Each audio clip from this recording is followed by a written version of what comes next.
Tuh.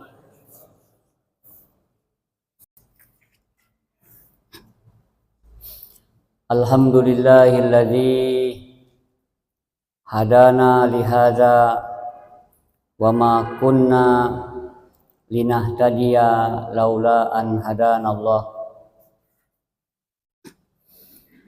Asyhadu an la ilaha illallah wahdahu la syarikalah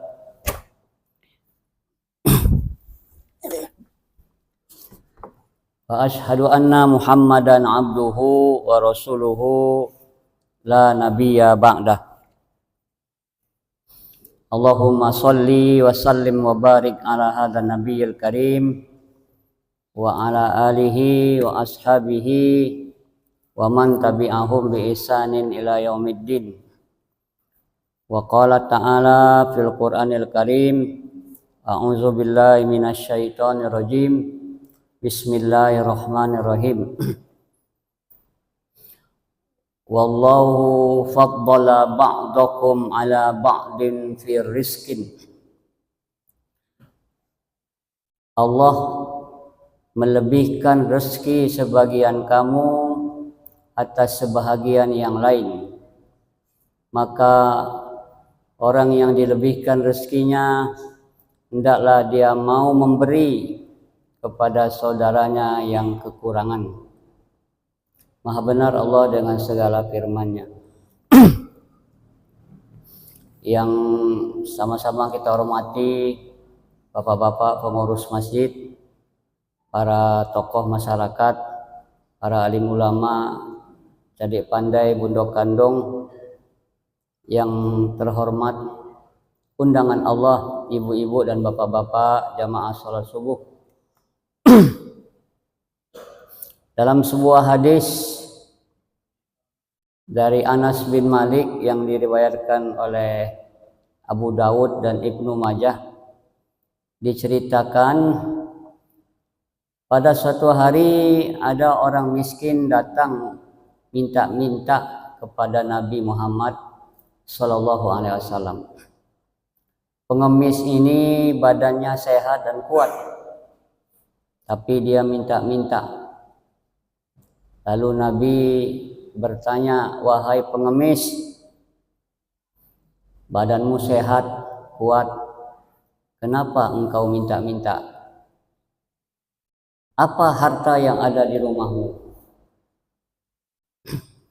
Lalu pengemis ini bilang, ya Rasulullah, saya tidak ada pekerjaan tetap untuk memberi makan anak dan istri saya. Maka saya terpaksa minta-minta. Saya tidak punya apa-apa ya Rasulullah, di rumah saya tidak ada apa-apa. Kalau bahasa kita sekarang, tidak ada kulkas, tidak ada spring bed, tidak ada AC. Saya ini orang paling miskin. Yang ada hanya tikar. Tikar besar tempat kami tidur dan gelas tempat kami minum sama piring. Lalu kata Nabi, bawalah barangmu kemari. Akhirnya pengemis ini pulang. Dia bawalah harta yang dimilikinya, yaitu lapik buruk, tikar besar tempat dia tidur, dan gelas tata piring. Lalu diserahkan kepada Nabi Muhammad SAW. Dan Nabi membantunya menjualnya. Dikumpulkan sahabat-sahabat Nabi oleh Nabi, lalu Nabi melelangnya. Bapak Ibu jangan lupa, sahabat Nabi banyak juga yang kaya. Ada Abdurrahman bin Auf, Utsman bin Affan, itu orang-orang kaya. Kalau Nabi mau, Nabi bisa saja bilang kepada sahabatnya yang kaya, wahai Utsman, tolong kasih modal orang miskin ini. Tapi Nabi tidak mau begitu. Sahabatnya dikumpulkan. Nabi melelang barang milik orang miskin ini. Apa kata Nabi? Wahai sahabat-sahabatku, ini ada orang miskin, badannya sehat dan kuat, dia minta-minta. Tidak ada harta kekayaannya kecuali hanya ini. Inilah dia barangnya, yaitu tikar dan gelas tempat dia minum. Saya jual kepada kalian semua. Siapa yang mau beli barang ini? Lalu di sudut sana sahabat bilang, ana ashtari bidirham ya Rasulullah. Saya beli 1 dirham. Kata Nabi, man yazidu ana zalik. Siapa yang bisa beli lebih dari itu? Lalu di sudut sana, saya beli 2 dirham ya Rasulullah. Lalu Nabi mengambil yang sini, yang 2 dirham itu. Diserahkanlah barang milik orang miskin itu yang dijual. Lapik buruk dengan gelas. Sebenarnya kalau orang miskin ini yang menjual barangnya, mungkin tidak ada yang mau beli. Untuk apa lapik buruk itu? Tetapi karena Nabi yang menjualkannya, Nabi turun tangan membantunya menjual, melelangnya. Nah, ini lelang Bapak Ibu. Lalu setelah ada yang mau beli 2 dirham, diambil uang 2 dirham itu. Lalu Nabi bilang kepada pengemis ini, wahai pengemis, ini uang 2 dirham hasil penjualan hartamu. Saya yang bantu menjualkannya. Ya. Ini 1 dirham beli makanan untuk istri dan anak-anakmu. Yang 1 dirham lagi kau harus beli kapak. Kau cari kayu api dan jual ke pasar. Tidak boleh mengemis, tidak boleh minta-minta. Orang yang mengemis wajahnya akan hitam di akhirat. Mengemis hanya boleh bagi orang yang cacat. Begitu Nabi mengatasi kemiskinan. Tapi Nabi tidak lepas begitu saja. 15 hari lagi kau harus datang melapor pada saya. Bagaimana perkembangan bisnismu?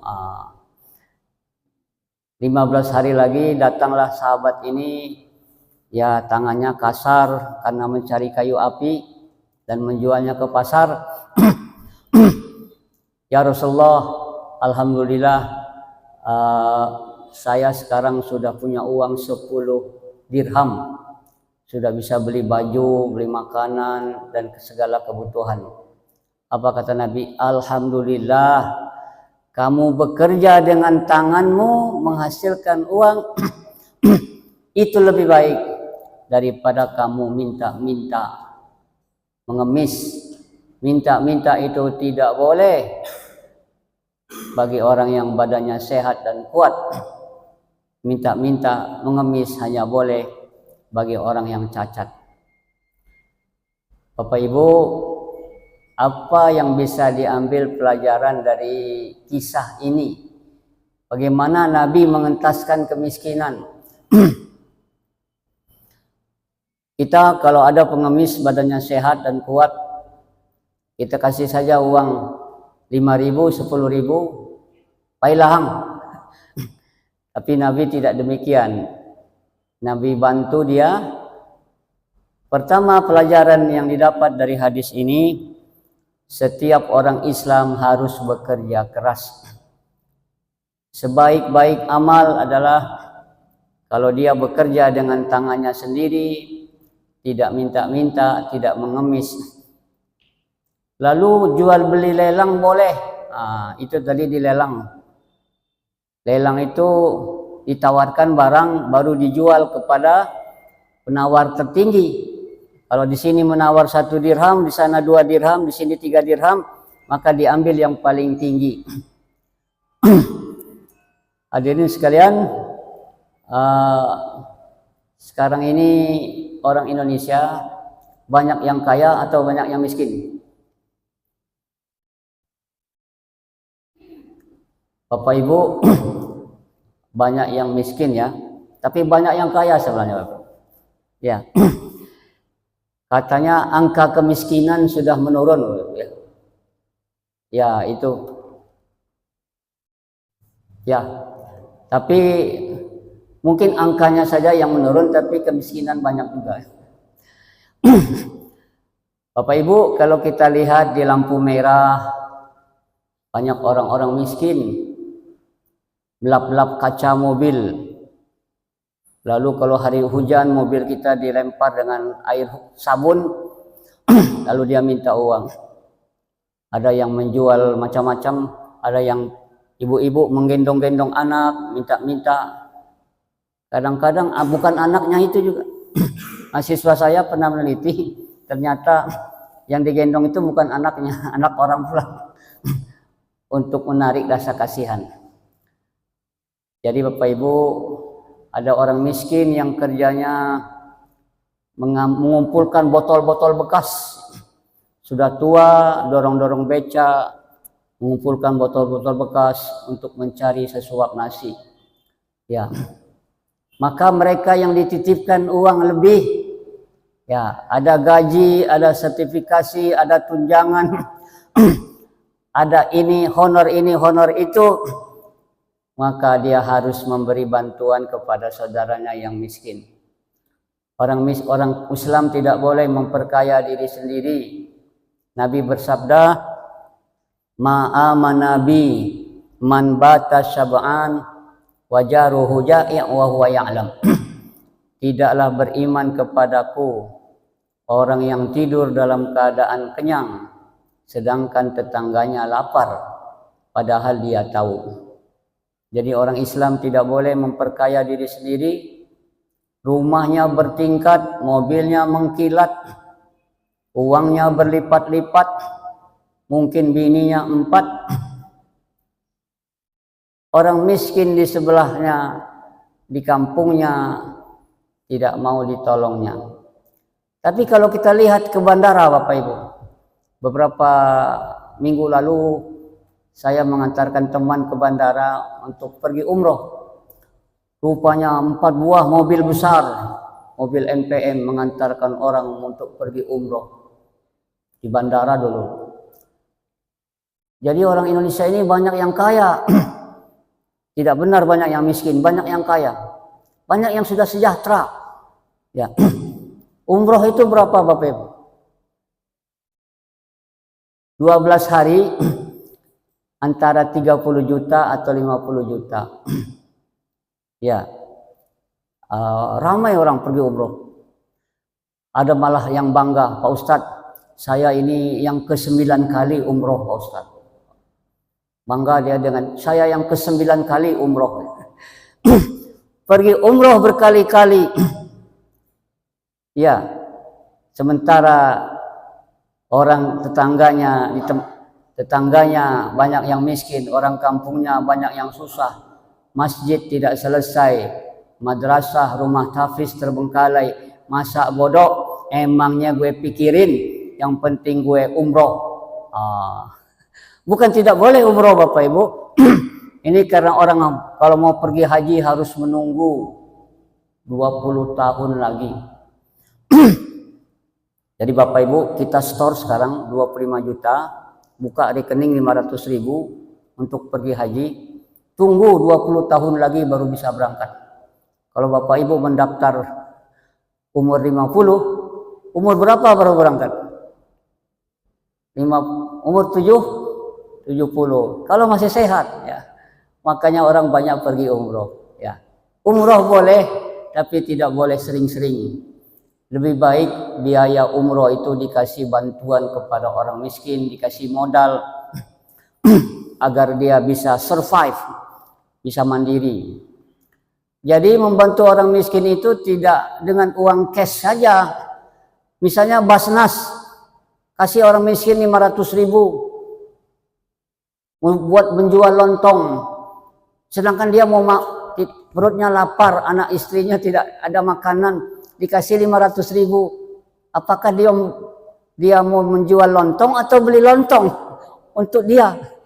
500.000 tidak cukup untuk modal. Coba lihat Nabi tadi, dikasihnya satu dirham konsumtif, ini beli makanan untuk anak istri, satu lagi untuk modal kerja. Apa itu? Kapak. Jadi orang miskin itu dikasih beca, dikasih gerobak. Tapi kalau hanya gerobak saja, Basnas kasih gerobak, tapi modalnya tidak dikasih, akhirnya gerobaknya dijual itu. Jadi Bapak Ibu begitulah. Maka harta apa di akhirat nanti kita akan ditanya oleh Allah, oleh malaikat. Di antara pertanyaan itu sudah dibocorkan oleh Allah, dibocorkan oleh Nabi. Apa katanya? Nanti manusia akan ditanya dengan 4 pertanyaan. Pertama, an umrihi fima afna, umurmu kemana kamu habiskan. Jadi umur ini modal Bapak Ibu. Ada yang dikasih umur 25 tahun sudah mati. Ada yang dikasih umur 50 meninggal. Ada yang sampai 70 masih hidup. Ada yang 80 masih hidup. Jadi umur yang panjang harus diisi dengan amal baik. Berapa umur? 85 ya Allah. Untuk apa saja umurmu? Untuk main domino ya Allah. Untuk memancing ya Allah. Bukan tidak boleh mancing. Bukan tidak boleh main domino. Boleh. Tapi jangan sampai melalaikan kita sholat. Jangan orang sudah azan, kita memancing juga. Lupa anak, lupa istri, lupa makan, lupa diri. Karena keasikan. Jadi tidak dilarang memancing, tidak dilarang main domino, asal tidak menghabiskan uang, tidak main judi, dan tidak melalaikan kewajiban kita. Jadi yang pertama, umurmu kemana kamu gunakan. Bapak Ibu, kita sekarang bisa bertemu nih di Masjid Raya Andalas. Kenapa bisa bertemu? Karena ada umur. Kalau tidak ada umur, mungkin kita bertemu di Tunggul Hitam, di kuburan. Ya. Yang kedua, kita bisa bertemu di sini karena apa? Karena sehat. Kalau sakit, mungkin kita tidak ketemu di masjid ini, ketemunya di rumah sakit. Jadi ini modal hidup Bapak Ibu. Modal hidup apa? Umur, kesehatan, dan harta. Ada mobil, ada motor, ada kaki yang mengantarkan kita ke masjid. Ya, ada kesempatan.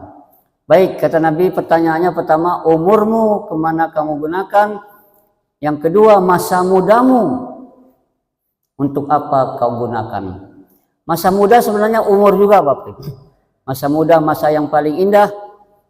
Anak-anak muda, apakah dihabiskannya masa muda dengan hura-hura, huru-huru, dan hore-hore, terlibat LGBT, narkoba, atau masa muda digunakannya untuk belajar, menambah ilmu pengetahuan, mendekatkan diri pada Allah, menghormati orang tua dan guru. Umurmu kemana kamu gunakan, masa mudamu kemana kamu habiskan. Yang ketiga, hartamu, dari mana kau dapat, kemana kau belanjakan. Kalau harta dua pertanyaannya Pak, Bu, dari mana kau dapat? Jadi jangan disangka harta kita akan dibiarkan begitu saja, ditanya nanti. Ya, maka yang hartanya banyak, lama pemeriksaannya. Ya, tapi bukan berarti kita harus miskin ya. Jadilah orang kaya yang dapat dari harta yang halal. Harta itu dari mana dapatnya, kemana dibelanjakan.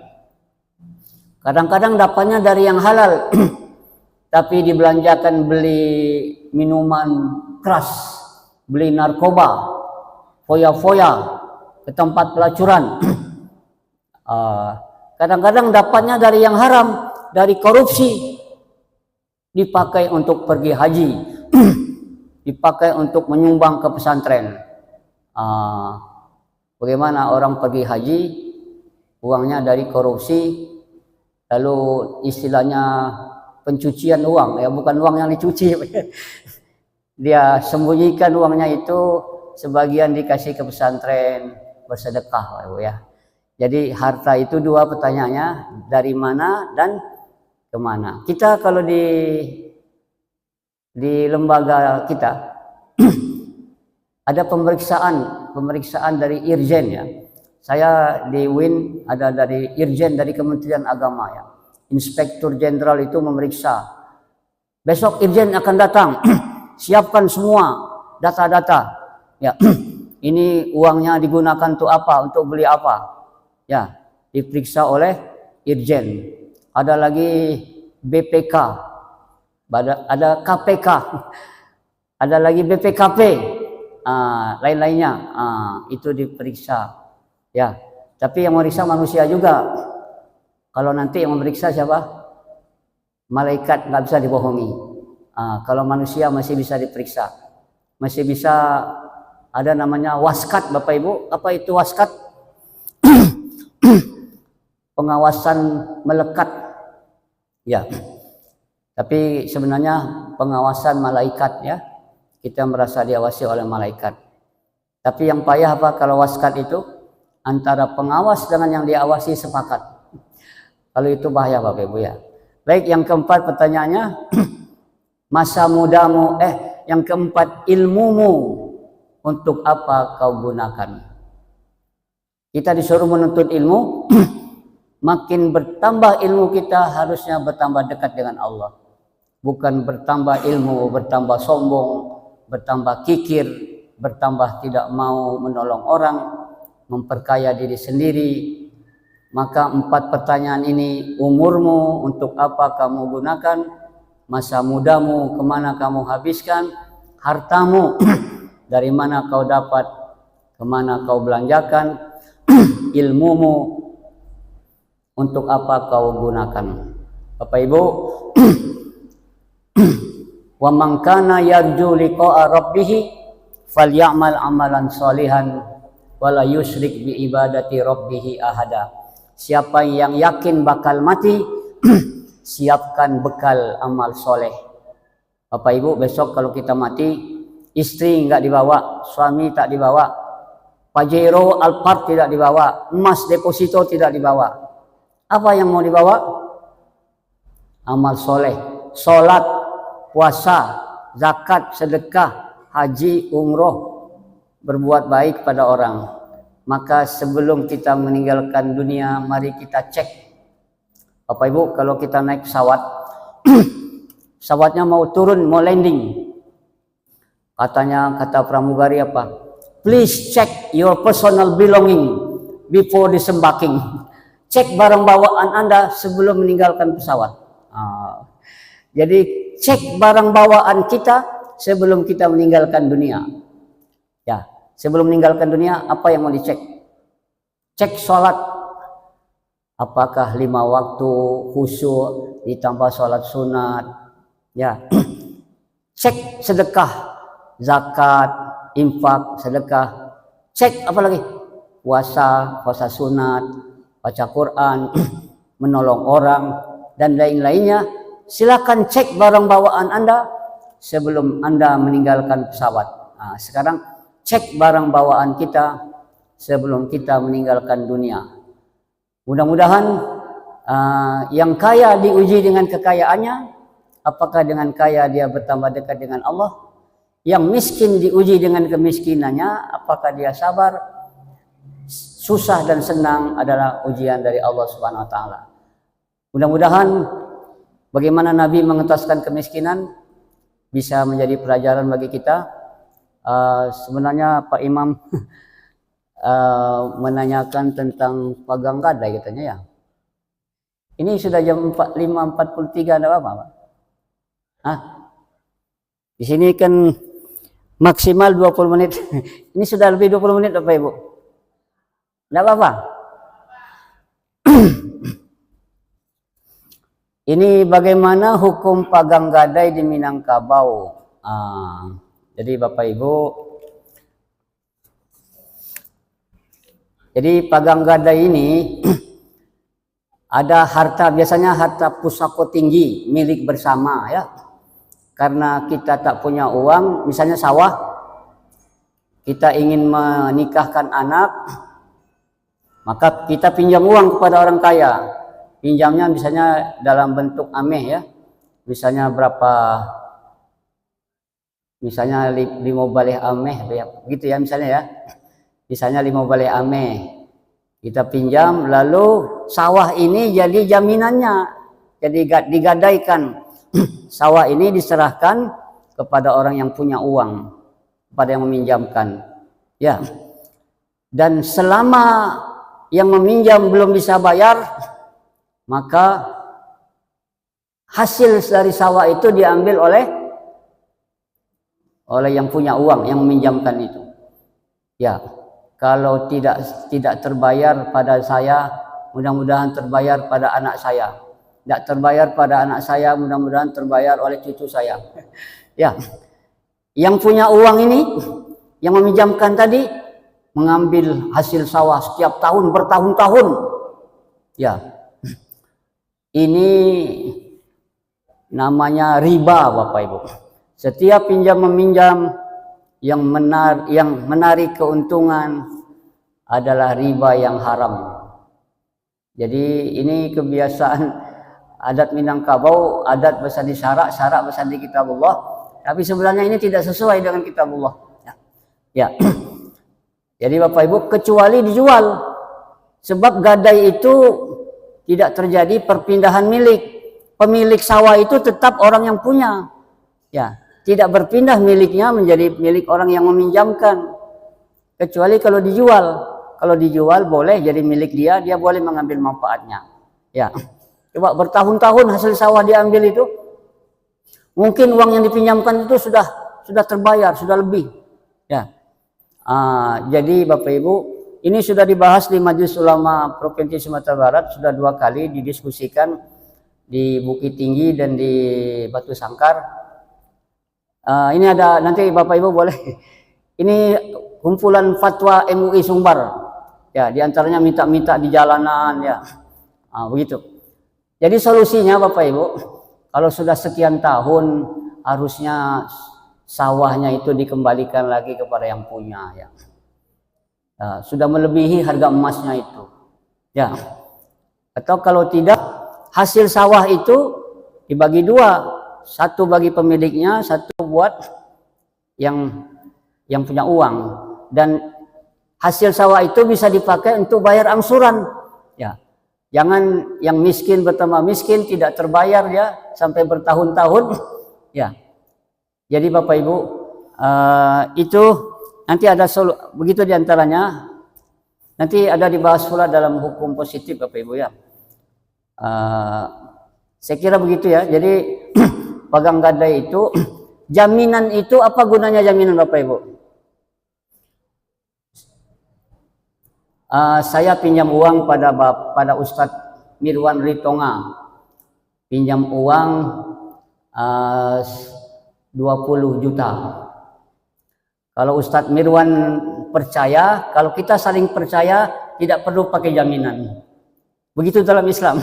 Tapi kalau kamu tidak percaya, boleh pakai jaminan.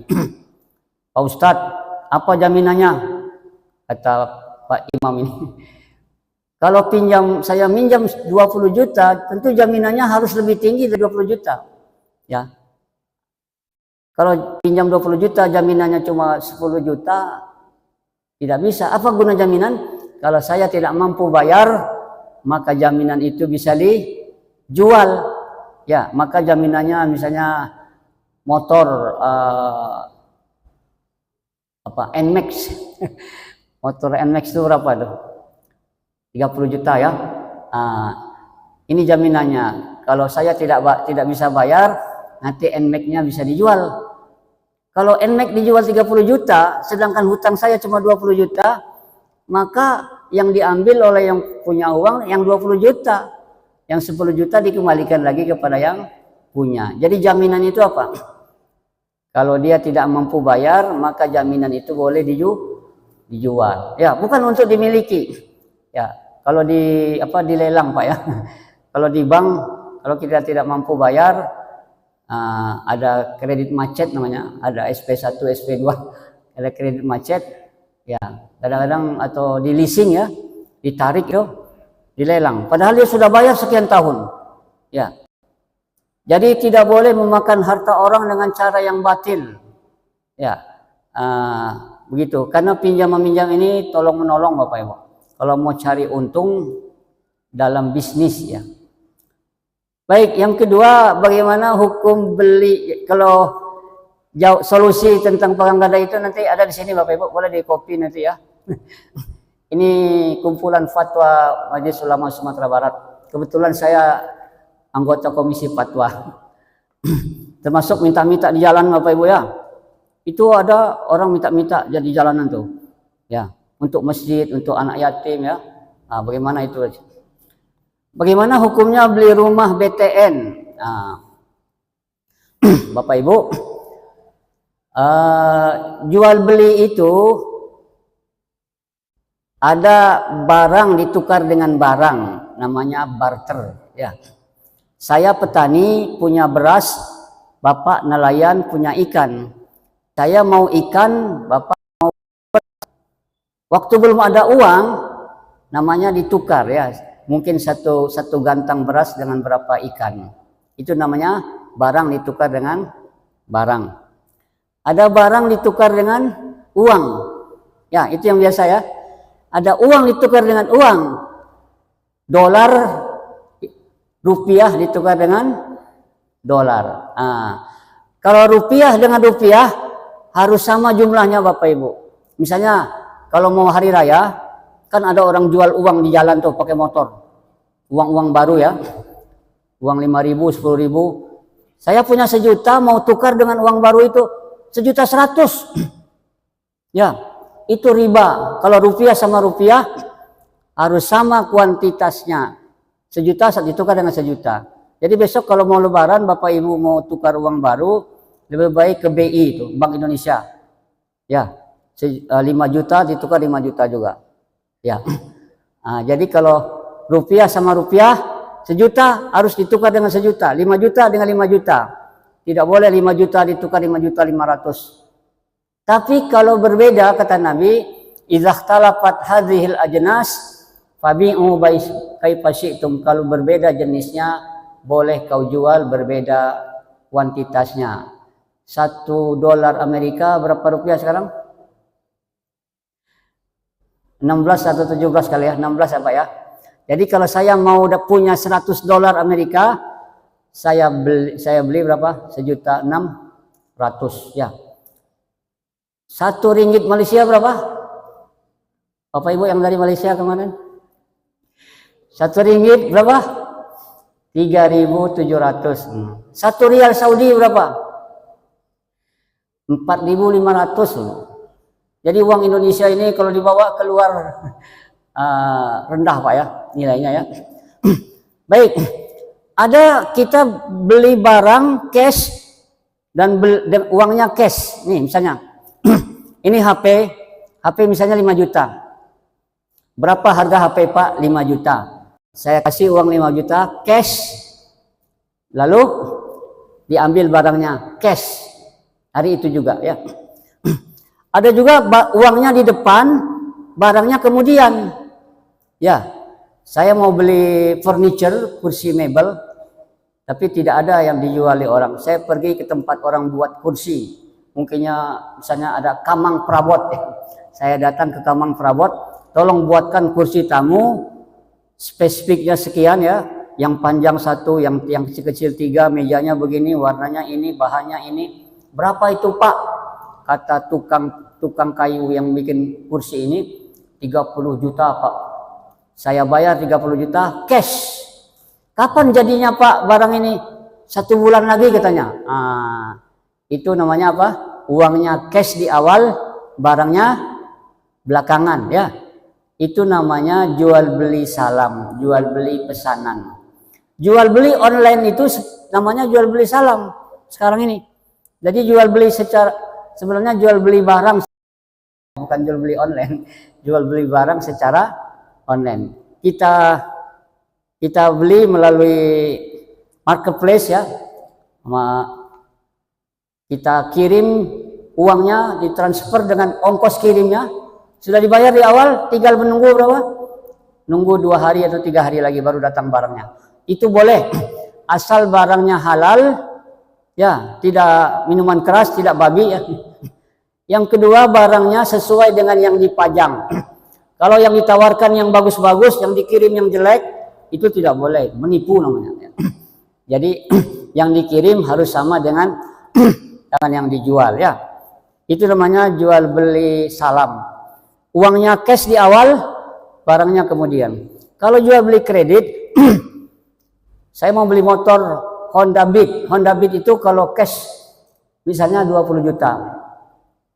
Ya. Tapi saya tidak punya uang, pakai DP, uang muka. DP-nya 2 juta, belum lunas lagi. Tapi motornya sudah cash, sudah boleh dibawa. Ya, lalu kita bayar angsuran ya. Ini boleh Bapak Ibu. Yang kenapa boleh? Karena barangnya ada. Ya, barangnya ada ya. Harga cash dengan harga kredit tentu berbeda. Kalau Honda Beat itu cashnya 20 juta, kalau kredit tentu kalau setahun berapa, kalau 2 tahun berapa. Ya, itu boleh Bapak Ibu ya. Karena barangnya ada. Yang tidak boleh apa? Yang tidak boleh kalau uang menghasilkan uang. Bagaimana uang menghasilkan uang? Misalnya Ustadz Mirwan di Tonga ini pinjam uang sama saya 10 juta. Berapa lama? 3 bulan. Kalau baik pinjam 10 juta, 3 bulan bayarnya 13 juta. Ya. Itu riba namanya, riba. Tidak boleh pinjam meminjam mengambil kelebihan. Ya. Uang 10 juta bisa menghasilkan 13 juta. Tidak ada barangnya. Ya, itu yang diharamkan. Tapi kalau ditukar dengan uang, dengan harta, saya tanya, Ustadz Mirwan, 10 juta untuk apa? Untuk beli HP Pak Ustadz. HP-nya seperti apa? HP-nya begini-begini. Oke lah, saya belikan HP. Ini saya beli HP 10 juta. Saya jual sama Ustadz Mirwan 13 juta. Boleh. Jadi kalau wa ahallallahu al-bai'a wa harrama riba. Allah menghalalkan jual beli, mengharamkan riba. Jadi kalau jual beli boleh ambil untung berapa saja. Termasuk ini kredit rumah. Ya. Kalau kita kaya bisa beli rumah cash 500 juta. Tapi kalau nggak ada tuh pakai DP, diansur-ansur Pak ya. Cuma kalau sebaiknya ya melalui perbankan syariah itu ya. Bagaimana hukum pinjam meminjam di bank konvensional? Ya, Pak Ibu, kemarin ini sekarang hari apa nih? Ini, Sabtu Minggu kemarin Menteri Agama datang, Kiai Ma'ruf Amin datang, banyak para pejabat datang. Gubernur dan dari berbagai negara Bapak Ibu. Konferensi Wakaf Internasional. Apa kata Kiai Haji Ma'ruf Amin, Ketua Dewan Pembina Majelis Ulama yang dulu Wakil Presiden ya. Dulu waktu belum ada perbankan syariah, kita boleh bermuamalat dengan bank konvensional. Darurat. Ya katanya seperti orang berwudu. Kalau tidak ada air, kita boleh tayamum. Tidak ada bank syariah, kita boleh ke bank konvensional. Ya. Tapi kalau air sudah ada, boleh bertayamum? Tidak boleh. Ya. Kalau bank syariah sudah ada, kita harus ke bank syariah. Ya. Siapa lagi yang membesarkan bank syariah kalau bukan kita? Ya. Kata Kiai Ma'ruf Amin, ini masih banyak ormas Islam masih bertayamum juga dia. Apa bertayamum? Masih pakai bank konvensional juga. Masjid-masjid ini ada itu dengan bank syariah harusnya. Ya. Bank Nagari Syariah dan bank-bank lainnya ya. Jadi pengurus ormas, masjid, jangan tayamum juga. Sekarang wajib berwudu, harus pakai bank syariah. Ya, begitu Bapak Ibu. Tapi ini satu lagi, apa hukumnya kerja di bank konven? Ya, bank konven itu kan riba Bapak ya. Tapi di bank itu tidak semuanya riba Bapak Ibu ya. Ada jasa ya. Kalau transfer itu tidak apa-apa. Ini maaf, saya dulu jadi Dewan Pengawas Syariah Bank Nagari ya, Bank Nagari Syariah bersama Buya Gus Rizal Ghazahar dengan Pak Prof Yasirman. Ternyata banyak pegawai bank itu resign, mengundurkan diri Bapak Ibu, berhenti dia jadi pegawai bank. Biarlah dia jual herbal, jual bekam-bekam ya, karena halal ya. Kalau kita kerja di bank konven untuk sementara biarlah di sana dulu. Tapi berusaha untuk pindah ke bagian yang syariahnya. Ya. Nanti baru dia bisa pindah ke syariah ya.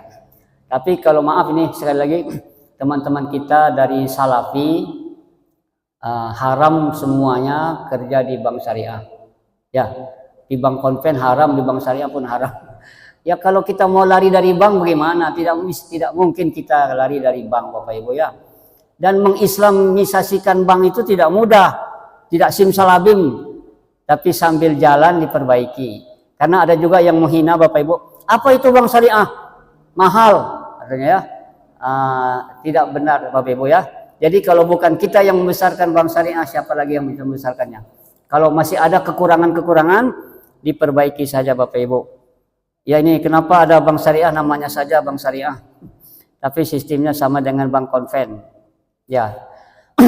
Ya Bapak Ibu, saya sering bilang memang bank syariah itu masih ada kekurangan ya. Masih ada kekurangan. Kekurangan itu yang harus diperbaiki.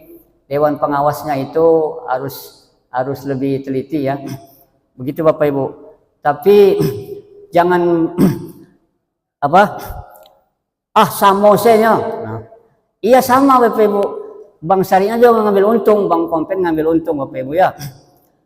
Kalau mau tahu bedanya, kira-kira begini, apa beda bank syariah dengan bank konven?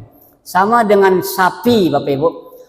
Sapi yang satu disembelih baca bismillah, yang satu disembelih tidak baca bismillah. Mana yang halal? Tentu yang pakai akad baca bismillah ya.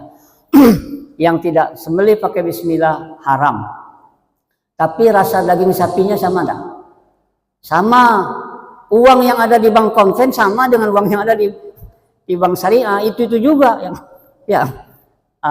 Cuma yang satu halal, yang satu haram. Ya. Kalau contoh ekstrim saya bilang apa? Seperti orang nikah dengan pelacur Bapak Ibu. Pelacur dengan orang nikah kerjanya sama. Ya. Cuma bedanya apa? Kalau yang nikah pakai akad, ada saksi, ada mahar. Kalau pelacur haram ya. Jadi Bapak Ibu begitu. Mungkin kalau detailnya ini ada Bapak kita, dosen kita, Bapak Kurus, Bapak Profesor Dr. Wiri Darta Taifur, Rektor UNAN. Beliau ahli ekonomi ya. Beliau ahli ekonomi dan komisaris PT Semen Padang. Ya Pak. Beliau lebih paham dengan ilmu ekonomi. Saya hanya dari syariah saya. Jadi di antara orang yang ilmu syariah dengan yang tahu ilmu ekonomi. Tentu saja semuanya masih ada kekurangan, tapi jangan kita ikut pula apa itu bank syariah, apa itu. Kalau jadi sambil jalan diperbaiki. Ya, begitu Bapak Ibu, mudah-mudahan bertambah umur kita, bertambah dekat dengan Allah, dan jangan makan harta yang haram, karena harta akan ditanya dari mana kau dapat, kemana kau belanjakan. Mohon maaf ini sudah jam 6:03. Wabillahi taufiq wal hidayah. Subhanakallahumma wa bihamdika asyhadu an la ilaha illa anta astaghfiruka wa atubu ilaik. Assalamualaikum warahmatullahi wabarakatuh.